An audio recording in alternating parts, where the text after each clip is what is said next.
소아시아 7교회는 1세기 말에 지금의 터키죠. 터키에 존재했었던 교회들이었습니다.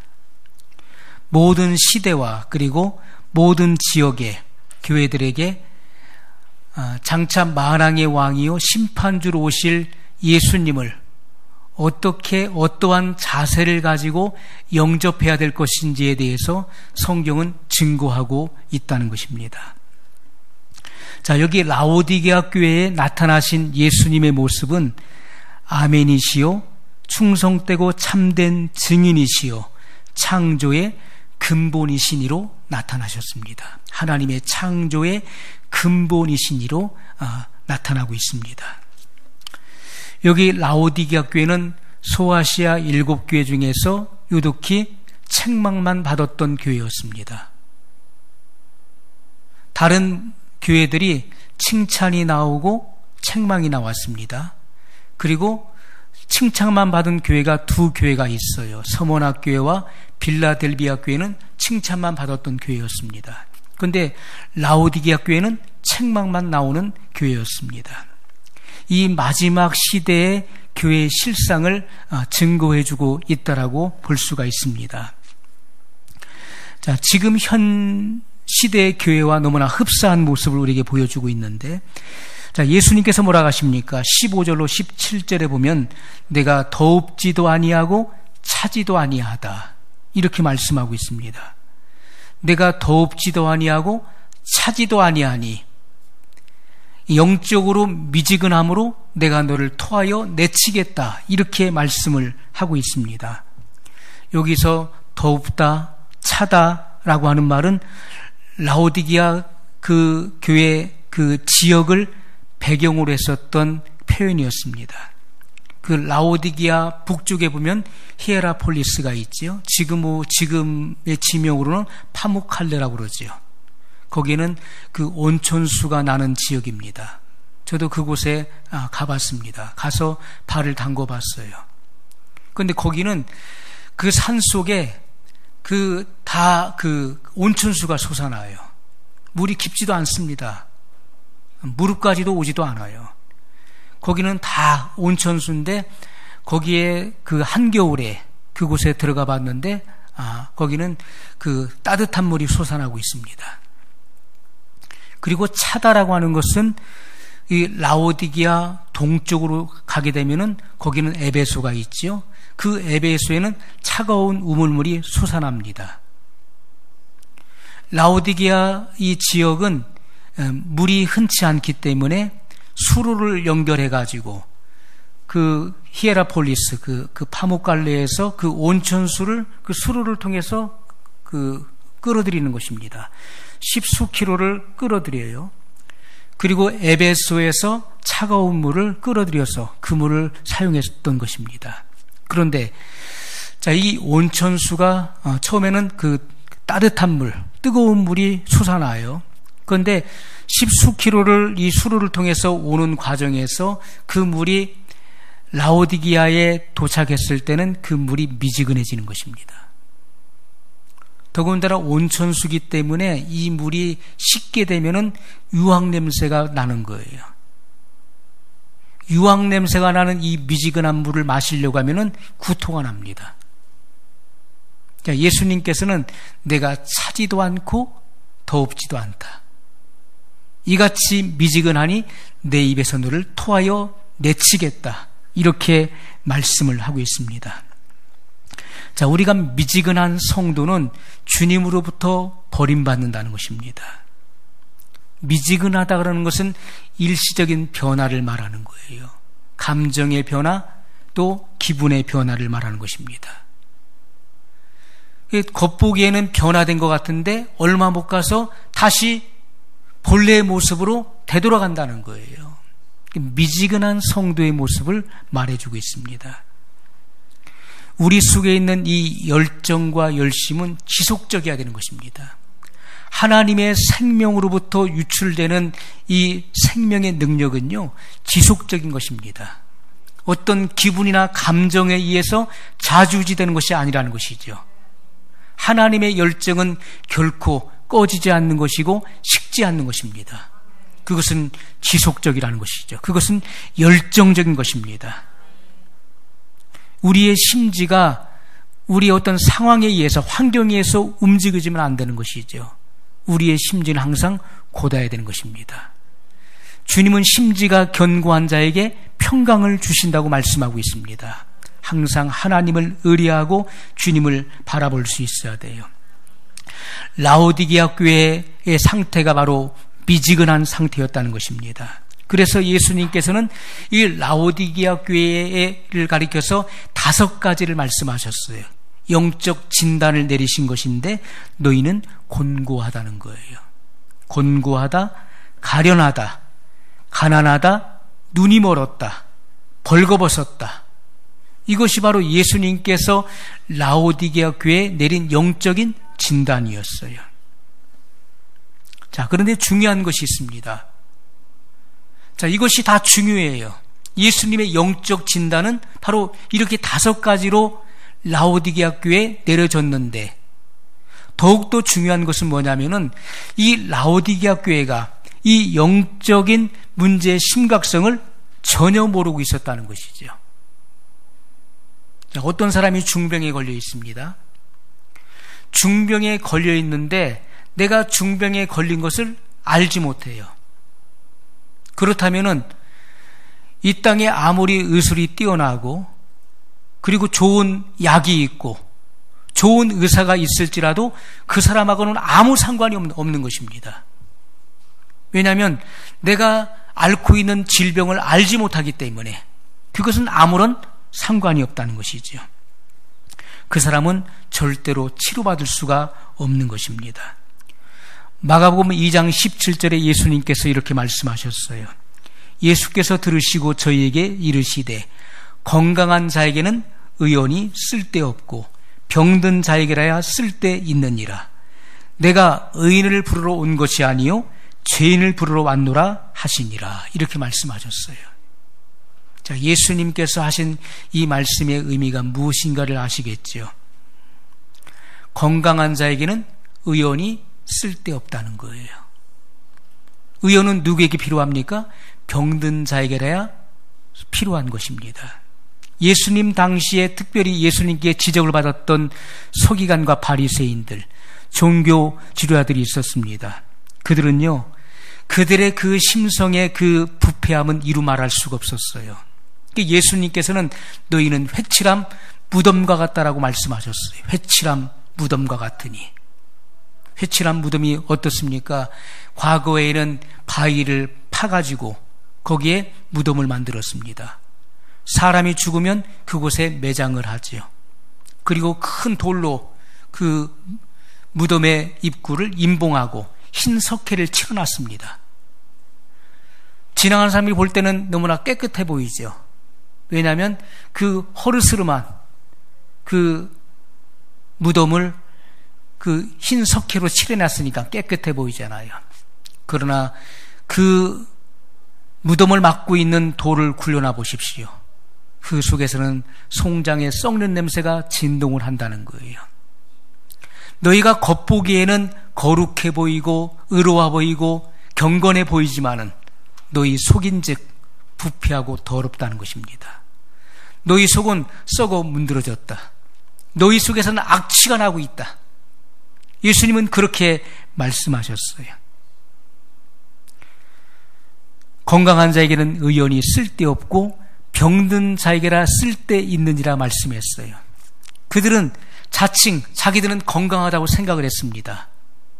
그러나 주님은 병든 자를 위해서 오셨다는 것이죠. 나는 병들었습니다. 자기 자신의 병든 모습을 볼 수 있는 사람에게 의원은 필요한 것입니다. 또 예수님은 말씀하셨어요. 내가 의인을 부르러 온 것이 아니요 죄인을 부르러 왔노라. 당시에 종교 지도자들은 어떻습니까? 나는 의롭다라고 생각했다는 거예요. 이 율법의 의를 강조했습니다. 나는 하나님 말씀대로 살고 있다. 율법을 준수하고 있다라고 그들은 생각했습니다. 그러나 예수님께서는 죄인을 부르러 오셨다고 말씀했어요. 하나님 말씀의 그 빛비춤을 통해서 내가 추악한 죄인임이 그대로 드러나는 사람, 나는 죄인입니다. 세례와 같이 한쪽 구석에서 하나님을 차마 우러러볼 수 없고 그런 가슴을 치면서 통회하고 자복했어요. 주님은 그런 사람에게 응답하셨고 그런 사람을 부르러 오셨다고 분명히 말씀했습니다. 자, 라오디게아 교회의 모습은 미지근했어요. 너희는 차지도 않고 더웁지도 않고 이같이 미지근하니 내가 너희를 토하여 내치리라, 이렇게 말씀했어요. 자, 라오디게아 교회가 예수님의 입으로부터 토하여 내침받을 수밖에 없었던 그 근본적인 이유가 뭐냐 하는 것이죠. 이들의 결정적인 그 잘못은요, 물질의 부요함을 영적인 부요함으로 착각했다는 것입니다. 나는 부자라 부요하여 부족한 것이 없다 하나, 예수님 뭐라고 하십니까? 너의 가난한 것, 너의 가련한 것, 눈먼 것, 벌거벗은 것 너희가 알지 못하는도다. 너는 가난하다. 예수님은 이렇게 말씀하셨어요. 물질의 부유함이 마치 영적인 부유함으로 착각하는 이들이 너무나 많이 있습니다. 우린 모든 것이 풍성해, 재력이 있고 재정이 넘쳐나, 우린 모든 것을 할 수 있어. 물질의 부유함을 마치 영적인 부유함으로 착각하고 있다는 것입니다.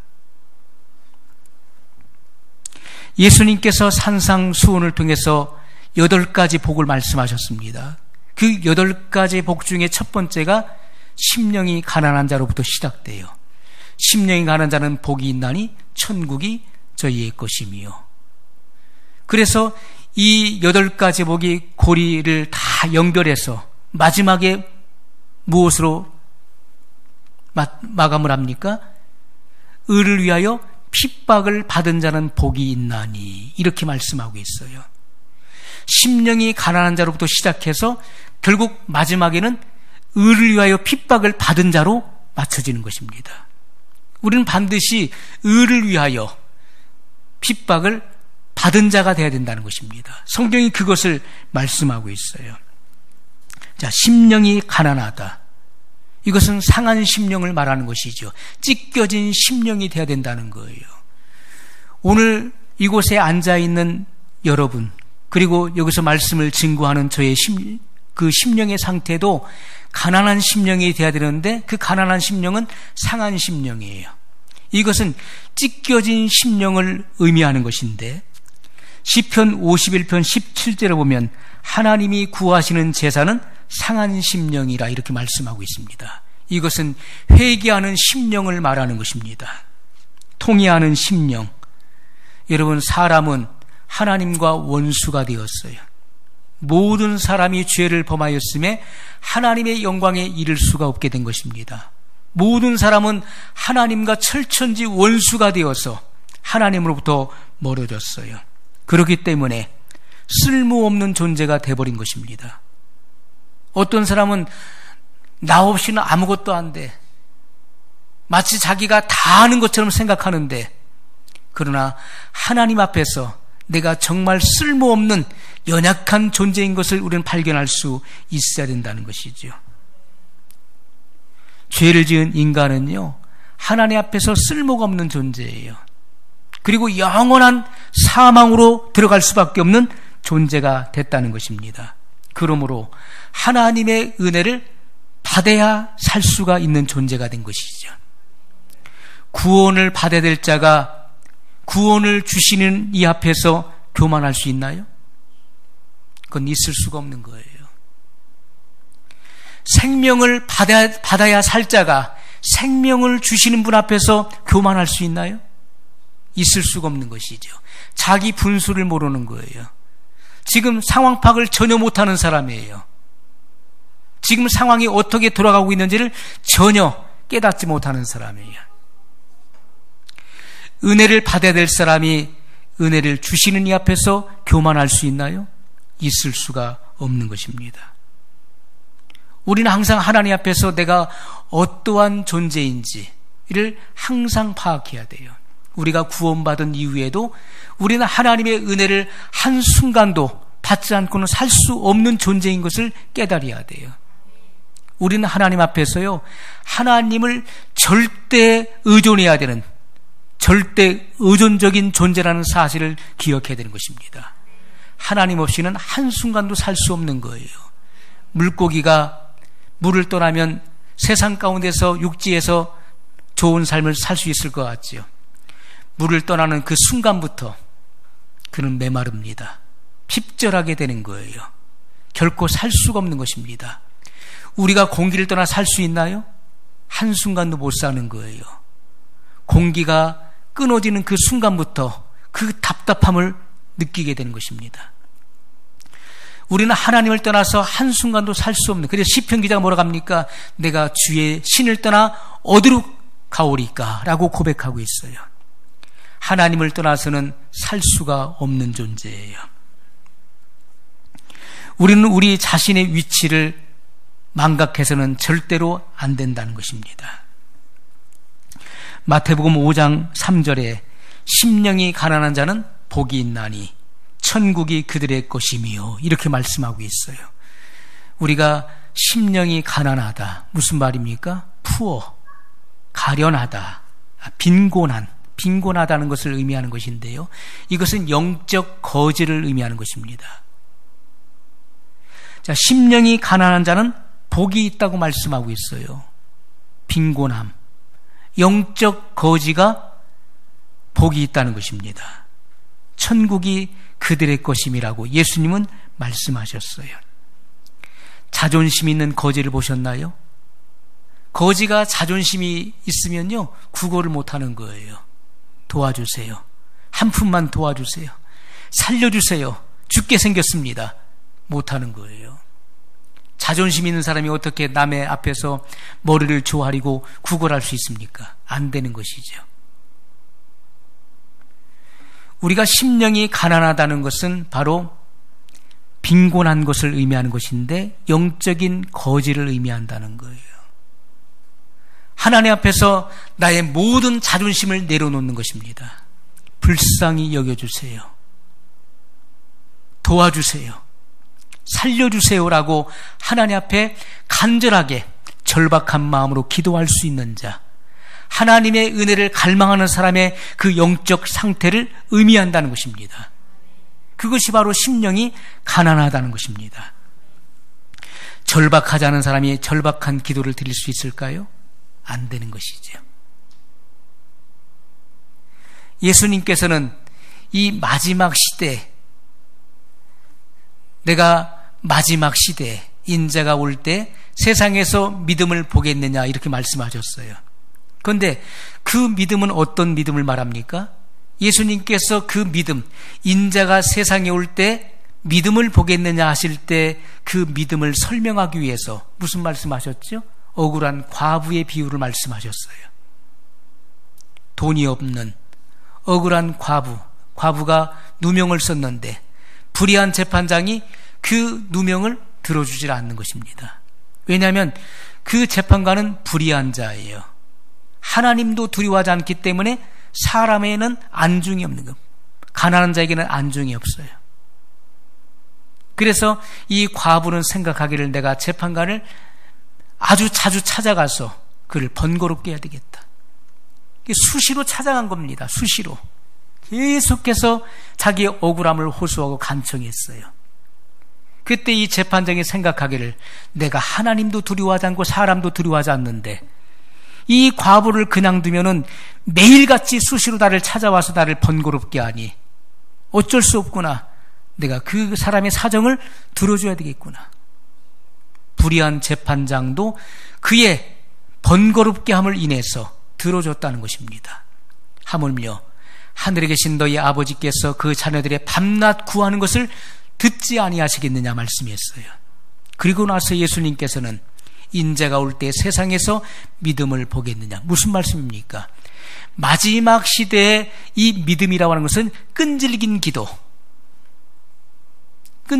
기도를 말하는 거예요.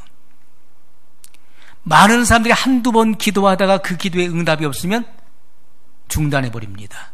기도해도 소용이 없구나. 기도해도 안 되는구나. 아무리 기도해도 안 되는 것은 안 되는구나 하고서 포기해 버린다는, 그것은 믿음이 아니라는 것입니다. 마지막 시대는 사람들이 마음이 조급하기 때문에 사람들이 견디질 못해. 한두 번 기도해서 안 되면 그냥 중단해 버린다는 거예요. 마지막 시대의 그 믿음은 끈질긴 기도를 통해서 그것이 그 실체가 드러나게 될 것입니다. 끈질긴 기도. 기도해도 응답이 없을 때가 있어요. 기도해도. 왜냐하면 하나님의 때, 하나님의 시간에 그 기도는 응답되는 것입니다. 사람들은 내 시간에 그것을 맞추려고 그래요. 하나님의 뜻을 내 뜻에 맞추려고 그래요. 그러나 예수님은 내 뜻대로 마옵시고 아버지의 뜻대로 되길 원한다라고 기도하셨어요. 여러분, 우리의 뜻이 아니라 아버지의 뜻에 내 뜻을 맞춰야 되는 것입니다. 내 시간이 아닌 하나님의 시간표에 모든 것을 맞춰야 되는 거예요. 그것이 바른 기도를 드리는 사람이에요. 여기 억울한 과부는 매일같이 재판장을 찾아갔습니다. 나의 억울함을 들어주소서. 나의 억울함을 들어주소서. 하물며 하늘에 계신 아버지, 모든 좋은 것을 주기를 원하시는 그 아버지께서 그 자녀들의 밤낮 구하는 것을 듣지 아니하시겠느냐고 예수님은 말씀하셨던 것입니다. 그 가장 좋은 것이 무엇입니까? 성령이십니다. 성령을 선물로 주지 않겠느냐. 우리는 한두 번 구하다가 더 이상 구하지 않아요. 그러나 마지막 시대에 주님은 구하는 자에게 반드시 주신다라고 약속을 하셨다는 것입니다. 반드시 주신다는 거예요. 우리가 자존심 때문에 구하지 않습니다. 그리고 조급함 때문에 구하지 않는 거예요. 불신으로 가득 차 있기 때문에 세상 가운데 하도 속다 보니까, 속고 또 남을 속이는 삶을 살다 보니까 마음속에 불신이 가득한 거예요. 그래서 하나님의 말씀을 믿지 못하기 때문에 구하지 않는다는 것입니다. 그러나 예수님은 구하라 주실 것이요, 찾으라 찾을 것이요, 두드리는 이에게 열릴 것이라고 예수님 분명히 말씀하셨어요. 우린 주님의 그 약속의 말씀을 붙잡아야 되는 것입니다. 주님의 약속이 중요한 거예요. 내가 기도해도 소용없어? 그것은 내 생각인 것이죠. 그것은 악한 영이 여러분의 귓가에 속삭이는 것입니다. 주님은 구하라, 찾으라, 두드리라고 주님은 분명히 말씀하셨어요. 반드시 열리게 돼 있는 것이고 반드시 찾게 되는 것이고 구하는 이에게 주실 것이라고 분명히 약속했다는 것입니다. 여러분, 돈을 잃었다고 생각해 보세요. 여러분이 지갑을 잃어버렸다. 교회 갔다 오는데 내가 지갑을 잃어버렸어요. 그럼 어떡하겠습니까? 거기에 카드도 들어있고 현금도 들어있고 수표도 들어있는데 거기에 대해서 그냥 잊어버리자 하고서 잊어버릴 사람이 있습니까? 왔던 길을 다시 가볼 것입니다. 왜? 거기에 중요한 것들이 들어있으니까. 그 중요한 것을 잃어버렸을 때 우리는 쉽게 포기하지 않지요. 그것을 찾기 위해서 왔던 길을 되돌아가는 수고를 아끼지 않습니다. 우리는 그 최소한의 그런 열정이 있어야 된다는 거예요. 찾으라는 거예요. 잃어버린 예수님을 찾아야 되는 것입니다. 성령을 찾아야 된다는 거예요. 주님은 찾는 이가 찾게 된다라고 분명히 말씀했습니다. 우리가 갈급한 기도는 정말 목마른 사람이 갈급한 기도를 할 수 있다는 거예요. 여러분, 긴박한 사람이 긴박한 기도가 나오게 돼 있는 것입니다. 은혜를 사모하는 것도, 그리고 진리를 갈망하는 것도 우리가 정말 간절함이 있을 때 그것이 묻어날 수 있는 거예요. 예수님께서는 너는 내 골방에 들어가 문을 닫고 은밀한 중에 들으시는 내 하나님께, 내 아버지께 구하라고 말씀하셨어요.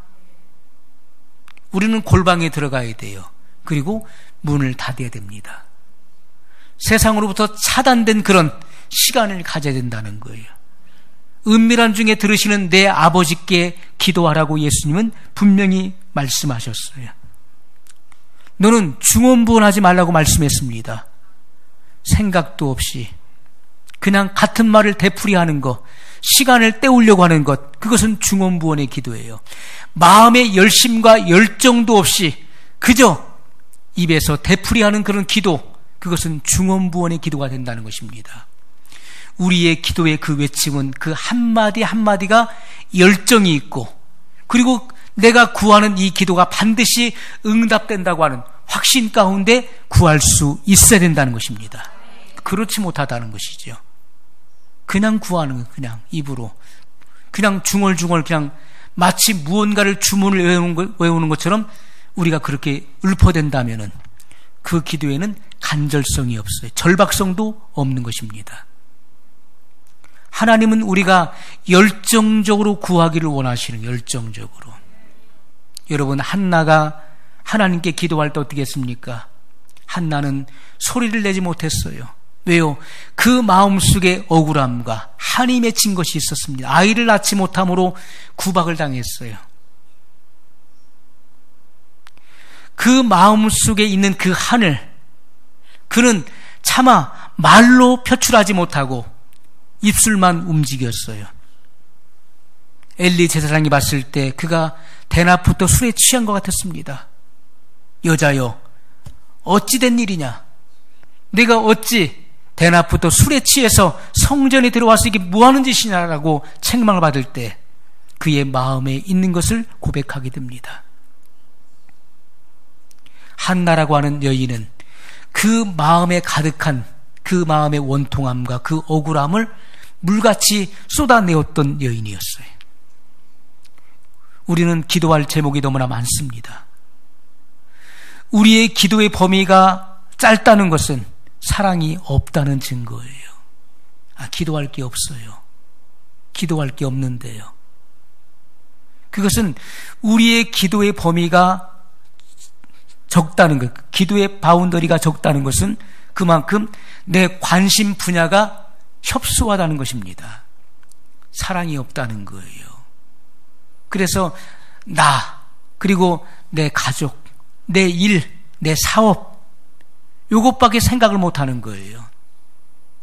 그러나 기도의 바운더리가 넓어 보십시오.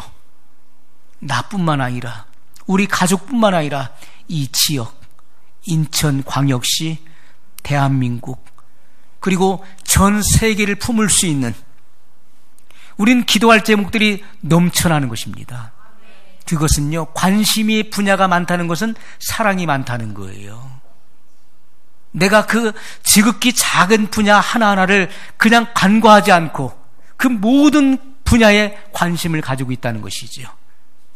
고통받고 있는 이웃들, 선교사들, 수많은 사람들이 있습니다. 그들에 대해서 관심을 가지고 열정적으로 기도한다는 것은 그만큼 사랑이 넘쳐난다는 거예요. 기도의 시간이 많다는 것은, 그것은 사랑이 그만큼 풍성하다는 것을 말해주는 것입니다. 그는 중보 기도자예요. 하루에 적어도 2시간 이상을 쉬지 않고 기도할 수 있는 사람이라면 그는 중보 기도자일 것입니다. 그래서 그는 그렇게 기도할 수 있는 거예요. 우리는 끊임없이 기도의 훈련을 계속해야 됩니다. 그리고 우리의 기도에는 그런 뜨거움이, 그리고 열정이 묻어나야 된다는 것이고, 끈질긴 기도를 계속해야 된다는 것입니다. 예수님은 하나님의 아들이심에도 불구하고 습관을 쫓아 따로 한적한 곳에 나가셨어요. 바쁜 와중에서도 예수님은 따로 한적한 곳으로 나가셨습니다. 오병이어 기적 직후에 예수님을 억지로 잡아서 자기들의 임금을 삼으려고 했었던 그 유대인들을 뿔뿔이 돌려보냈어요. 제자들은 건너편 마을로 가도록 배를 태워서 보냈습니다. 예수님은 따로 한적한 곳에 가셔서 기도하셨다라고 성경은 기록하고 있습니다. 여러분, 마지막 시대에는 이러한 끈질긴 기도, 간절한 기도가 요청되는 이 마지막 시대인데, 그것은 심령이 가난한 자만이 할 수 있다는 것입니다. 내 마음이 영적 거지, 빈곤한 자가 돼야 돼요. 그래야 주님 앞에 체면 차리지 않고 구할 수 있는 거예요. 은혜를 주세요. 성령을 주세요. 능력을 주세요. 주님 앞에 간절하게 간구할 수 있다는 것입니다. 누가복음 12장 16절 이하에 보면 어리석은 부자의 비유가 나오고 있습니다. 한 부자가 농사를 지었는데 그의 대풍을 했습니다. 그 소출이 엄청난 수확을 거두었어요. 그래서 그는 고민에 빠졌어요. 이 많은 곡식을 다 어디다 둘고, 내가 지금 가지고 있는 창고는 적고 수확은 많고. 그는 고민한 끝에 그래, 지금까지 있었던 창고는 헐어버리고 거대한 창고를 짓자. 그리고 거기에 곡식을 쌓아두자. 그리고 그는 자기 영혼에게 그렇게 말을 합니다. 내 영혼아, 여러 해 쓸 곡식을 많이 쌓아두었으니 이제부터는 쉬고 먹고 마시고 즐거워하자. 그날 밤 하나님께서 그에게 나타나셨고 그에게 말씀하셨습니다. 어리석은 자여, 오늘 밤에 내 영혼을 도로 찾으리니 내가 준비한 것이 누구의 것이 되겠느냐, 그렇게 말씀하셨습니다. 예수님께서는 하나님께 부요하지 못한 자가 다 이와 같다는 것을 말씀하셨습니다. 이 부자가 어리석었던 이유가 무엇일까요? 어리석은 자요. 하나님은 그에게 어리석다고 말씀하셨어요. 그는 물질적으로는 부유했습니다. 그는 성공했어요. 그는 출세했어요. 여러 해 쓸 물건을 내가 확보해 놓았으니 이제부터는 쉬고 먹고 마시고 즐기자. 그러나 하나님께서는 이 어리석은 자요, 그는 물질적으로는 부유했지만은 하나님으로 부유하지 못했다는 것입니다. 그래서 어리석다는 거예요. 이 땅에서 여러분들이 평생을 쓰고도 남을 수 있는 물질이 있다 할지라도 하나님으로 부유하지 못한 사람이라면 그 사람은 어리석은 사람이에요. 내세를 준비하지 못했다면 여러분은 어리석은 사람이에요. 지금 하나님께서 여러분의 생명을 취하셨을 때 여러분이 영생에 들어가지 못한다면 여러분은 어리석은 사람이에요. 천하를 다 얻었다 할지라도 여러분이 영생의 부활로 나오지 못한다면 여러분은 어리석은 사람이라는 것입니다. 라오디게아 교회가 영적으로 충만하지 못하고 가난한 이유가 무엇이었습니까? 그 교회에 예수님이 없었다는 것이죠. 그 교회에 예수님이 없었어요. 성경은 우리에게 말씀하십니다. 바울을 통해서 예수 그리스도는 교회의 머리시라고 말씀하고 있어요. 교회의 머리가 되시는 예수님이 계셔야 될 곳이 어디입니까? 당연히 교회 안에 계셔야 되는 것이죠. 그런데 라오디게아 교회의 모습을 보십시오. 3장 20절에 보면은 볼지어다 내가 문 밖에 서서 두드리노니. 예수님이 어디 계십니까? 교회 문 밖에 계시다는 거예요. 이게 어찌된 일입니까? 교회 안에 계셔야 될 예수님께서 라오디게아 교회 문 밖에 계시다는 거예요. 볼지어다 내가 문 밖에 서서 두드리노니 누구든지 내 음성을 듣고 문을 열면 내가 그에게로 들어가 그로 더불어 먹고 그는 나로 더불어 먹으리라고 말씀하셨어요. 예수님은 오랫동안 교회 문 밖에서 문을 두드리고 계셨다는 것이죠. 너무나 아이러니한 일입니다. 이것은 오늘 우리 바로 현 시대 교회들을 말씀하고 있다는 것이죠. 예수님이 없는 교회들이 얼마나 많이 있습니까?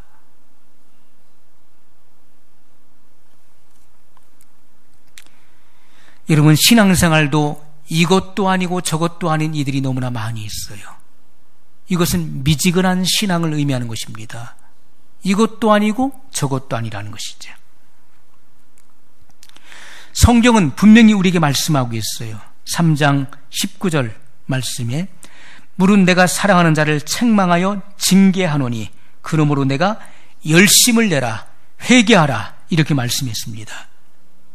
자, 예수님께서는 내가 열심을 내야 된다라고 말씀하고 있어요. 믿음은 비동사입니다.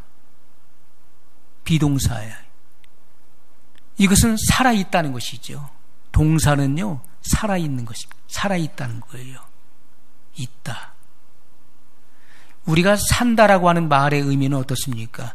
너희가 내 안에 거하고 내 말이 너희 안에 거하면 무엇이든지 원하는 대로 구하라. 그리하면 그대로 되리라고 말씀했는데, 우리가 산다라고 하는 것은 우리가 이 거한다는 말은 살 것자잖아요.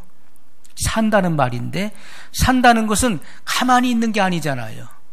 그 안에서 활동하는 것을 의미하는 거예요. 너희가 내 안에서 움직이고 내 말이 너희 안에서 움직이면은 너희가 무엇이든지 원하는 대로 구하라. 그리하면 그대로 된다라고 예수님은 말씀하셨던 것입니다. 생명이 있기 때문에 가만히 있지 않는 거예요. 여러분 안에 생명이 없었다면 이곳에 나오지도 못했을 것입니다. 죽은 자는 말할 수 없어요. 증거하지 못하는 거예요. 죽은 자는 그 신앙의 행위가 죽을 수밖에 없어요. 살아있는 사람은 역동적인 것입니다. 생기가 넘쳐나는 거예요. 살아있는 사람은 가만히 있지를 못하는 것입니다. 움직일 수밖에 없는 거예요. 열심을 내라라고 하는 것은 표면적인 것이죠. 이것은 우리가 눈으로 볼 수 있는 거예요. 야, 저 사람의 신앙이 있다 없다 하는 것은 눈으로 보이는 거예요. 저 사람 속에 생명이 있기 때문에, 그리스도의 생명이 있기 때문에 주님을 위해서 무언가를 할 수 있는 거예요. 신앙적 반응을 일으킨다는 거예요. 죽은 자는 말이 없어요. 죽은 사람은 아무것도 하지 않습니다. 그냥 나를 그냥 놔두어. 나는 가만히 있는 것이 편해. 영적으로 게으르고 나태하다는 것은 영적으로 죽어 있다는 거예요. 영적으로 죽어 있다는 것은 뭘 의미합니까? 충만하지 못하는 것은 기름이 떨어졌다는 거예요. 밀어난 5 처녀와 같이 기름이 떨어졌어요. 그래서 충만하지 못한 거예요. 그는 게으르고 나태해요. 나를 그냥 놔둬. 내가 하고 싶을 때 할게. 그런 사람은요, 예수님이 지금 오신다면은 휴거되지 못할 것입니다. 단언하건대 그런 사람은 절대로 휴거될 수 없어요. 왜? 기름이 떨어졌기 때문에 그렇습니다. 기름을 준비했다는 것은 뭘 의미합니까? 내가 충만하다는 거예요. 플레스예요. 플레스. 충만하다. 넘쳐나다. 가득 찼다는 거예요. 그래서 그 내면에 가득 채워진 성령님이 그 신앙의 열심으로 표면적으로 드러나야 된다는 것이죠. 초대교회 성도들을 보십시오. 그들은 가만히 있지 못했어요. 집에 있든지 밖에 있든지 누웠을 때든지 앉아있을 때든지 서있을 때든지 그 복음을 전하지 않고는 견딜 수가 없었습니다. 그들은 떡을 뗐습니다. 그들은 증거의 삶을 살았다는 것이죠. 여러분, 하나님께서는 사람을 구원하기 위해서 얼마나 열정적이었는가를 성경이 우리에게 말씀하고 있습니다. 구약의 하나님은 가만히 계셨나요? 수많은 선지자를 보내셨죠. 율법을 주셨고 또 수많은 선지자들을 보내셨습니다. 유대인들은 선지자를 때려 죽였어요. 돌로 쳤습니다. 옥에 가두었습니다. 왜요? 자기들의 죄를 들춰내고 회개하라고 하니까 그 말이 귀에 거슬렸어요. 선지자를 때리고 옥에 가두었고 죽였습니다. 그러나 하나님께서는 끊임없이 선지자를 또 보내셨어요. 그들이 회개하고 돌이키게 하기 위해서 수많은 선지자를 보냈었습니다. 그리고 하나님은 예수 그리스도를 이 땅에 보내셨어요. 그리고 증거하게 하셨습니다. 그것으로 끝났습니까? 예수님은 사도들을 파견하셨어요. 지금도 하나님께서는 수많은 하나님의 종들과 하나님의 일꾼들을 보내셔서 복음을 증거하게 하신다는 것이죠. 이사야 37장은 이렇게 말씀하고 있습니다. 만군의 여호와의 열심이 이를 이루시리라. 하나님은 가만히 계신 분이 아니에요. 하나님의 그 열정은 누구도 막을 수 없어요. 하나님은 그 남은 자가 구원을 얻기까지 주님의 그 열정은 쉬지 않는다는 것입니다. 그래서 예수님께서는 내가 열심을 내라 회개하라 이렇게 말씀하고 있어요. 신앙의 게으름과 나태함을 회개함으로써 우리의 생각이 바뀌어져야 돼. 이 생각이 바뀌어지지 않으면 절대로 여러분은 아무것도 이룰 수 없습니다. 회개라고 하는 말의 의미가 방향전환이에요. 돌이킴인데 그것은 그 원문을 보게 되면 그것은 생각을 바꾼다는 거예요. 백날 기도하면 뭐 할 겁니까? 생각이 안 바뀌는데. 금식하면 뭐 할 겁니까? 생각이 안 바뀌었는데요. 울고불고 회개 기도하고서 그 생각이 여전히 옛것으로 남아있다면 그는 회개한 것이 아니라 회개 기도를 한 것이죠. 회개는 그 생각의 변화를 의미하는 것입니다. 생각이 바뀌면 태도가 바뀌는 거예요. 기껏 기도는 울고불고 했지만은 생각이 안 바뀌니까 태도가 안 바뀌는 거예요.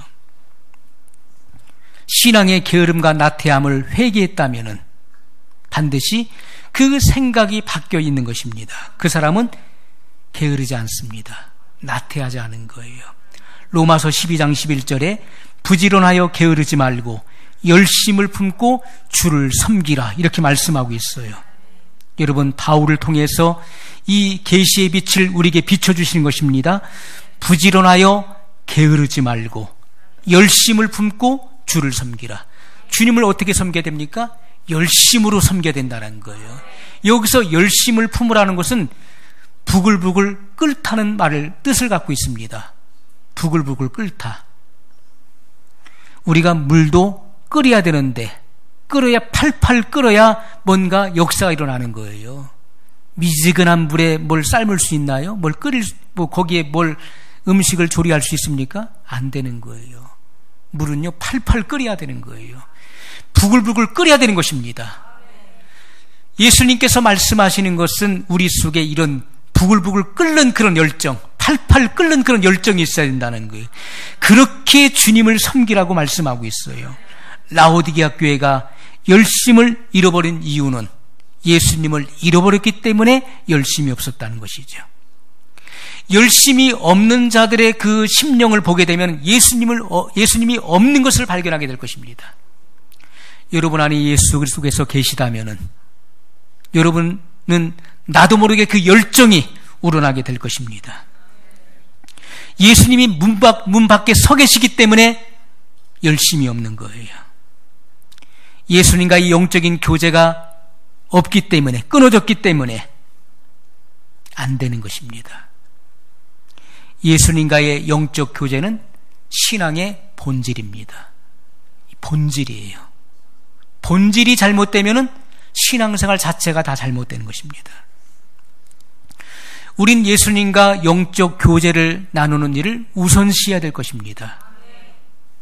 오늘날 교회가 문 밖에서 두드리고 계시는 예수님의 음성을 듣지 못하는 이유가 있어요. 그것은 나의 내면이, 내 마음속이 너무나 소란하고 그리고 복잡하기 때문에 그렇습니다. 여러분의 마음의 상태를 한번 점검해 보세요. 주님의 놓고 하는 소리를 지금 듣지 못하고 있다면은 여러분의 내면이 너무나 소란스럽고 그리고 복잡하기 때문에 그런 거예요. 문제는 산적해 있는데 하나님 앞에 아랠 시간이 없어요. 왜? 너무 복잡하기 때문에, 내가 그 문제를 해결해야 되기 때문에 복잡한 거예요. 우리는 고민하고 염려할 그 시간에 주님 앞에 아뢰면 되는데 아뢰지 않는다는 것이죠. 영적 교제가 끊어져 있기 때문에 열정이 솟아나올 수가 없는 것입니다. 예수님은 우리와 영적 교제를 원하시는데 예수님이 없이 여러분 승리할 수 있습니까? 예수님 없이 승리하는 삶을 살 수 있나요? 예수님 없이 여러분이 마귀를 이길 수 있을까요? 예수님이 없이 세상과 그리고 죄를 이길 수 있습니까? 안 되는 것입니다. 예수님이 없이 유혹과 시험을 이길 수 있나요? 될 수가 없는 것이죠. 예수님과 영적 교제를 나누면서 예수님으로 충만해졌을 때 우린 예수님과 같이 승리할 수 있게 된다는 것입니다. 자, 여기 라오디게아 교회 예수님께서 어떻게 나타나셨는가를 한번 14절 말씀을 다시 한번 읽겠습니다. 라오디게아 교회 사자에게 편지하기를 아멘이시요 충성되고 참된 증인이시요 하나님의 창조의 근본이시니가 가라사대, 이렇게 말씀했어요. 라오디게아 교회에 나타나신 예수님의 모습을 한번 보십시오. 어떻게 나타났습니까? 아멘으로 나타나셨다. 아멘. 그리고 충성되고 참된 증인의 모습으로, 하나님의 창조의 근본이신 이의 모습으로 나타냈습니다. 자, 먼저 아멘이신 예수님. 아멘이 뭡니까? 아멘. 예수님은 이 땅에 살아가실 때에 항상 아버지의 말씀에, 아버지의 뜻에 예, 아멘만 하셨다라고 성경은 기록하고 있습니다. 아니요가 없었어요. 노멘이 없었다는 거예요. 항상 예수님은 아멘, 예, 그렇게 말씀하셨다는 거예요. 우리가 아멘이라고 하는 말의 뜻이 진실로 그러합니다. 아버지의 뜻에 내가 동의하는 것이죠. 예수님은 항상 아버지의 뜻을 구하셨고 아버지의 그 뜻을 아셨을 때 그 뜻에 대해서 항상 아멘, 예 하시고 동의하시면서 그 뜻을 순종하셨다는 거예요. 하나님 말씀에 순종하지 않으면서 주님과 교통할 수 있습니까? 안 되는 거예요. 여러분 마음속에 순종적인 자세가 없으면서 예수님과 교제가 가능하다고 보십니까? 절대로 안 되는 것입니다. 불순종하는 사람과 예수님은 교제할 수 없는 분이에요.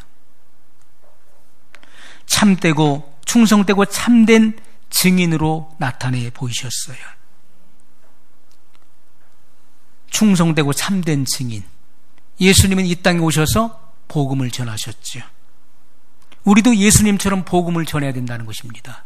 때를 얻든지 못 얻든지, 듣든지 아니 듣든지 우리는 증거할 책임과 의무가 주어졌어요. 예수님을 증거하지 않는 사람과 예수님은 교제하지 않는다는 거예요.